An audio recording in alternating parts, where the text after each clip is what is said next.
Today, I'm talking to Paul Grinley from Winston Solicitors. Paul's been practicing employment law for over 30 years. I wanted to talk to you about discrimination claims against employers today. What are the typical discrimination claims that can be made? Okay, so discrimination in employment law encompasses a number of what we call protected characteristics. So these are sex, race, disability, age, transgender reassignment, pregnancy or maternity, marriage or civil partnership, religious belief, and sexual orientation. There are 9 categories in total. And the key thing about discrimination claims is that you don't need to be employed for any particular length of time. So you can be an applicant for a job.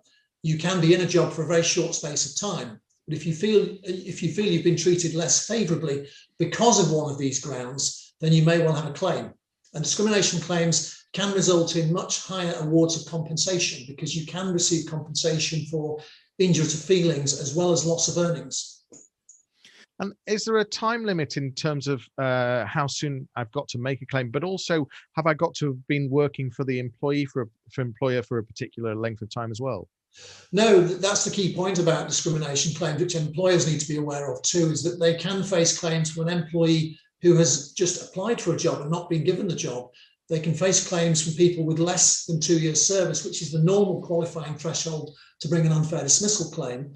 As far as time limits are concerned, you have to bring a claim generally within 3 months. So if you've been dismissed within 3 months of your dismissal, or if you've suffered discrimination at work whilst working within 3 months of that act which you're complaining about.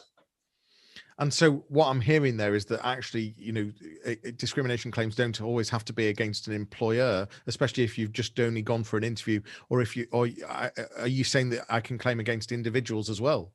Yes, you can. With discrimination claims, as opposed to unfair dismissal claims, you can bring a claim against individual managers who you say were responsible for the discrimination. So, for example, if you're alleging sexual harassment or racial abuse at work, you can not only claim against the employer, but you can also claim against the individual manager. And that's tactically a very strong point for a claimant because it will often force a settlement quicker because the individual manager is involved in the process too. And in theory, and I've had examples of cases where there have been 3, 4, 5 managers being cited alongside the employer. So it can make discrimination claims much more difficult, complex, and expensive for employers to contend with, which might promote a settlement quicker. Brilliant. Okay, thank you very much for that. Paul, it's been good talking to you. If people are wanting to get some advice and speak to you further, what's the best way to contact you?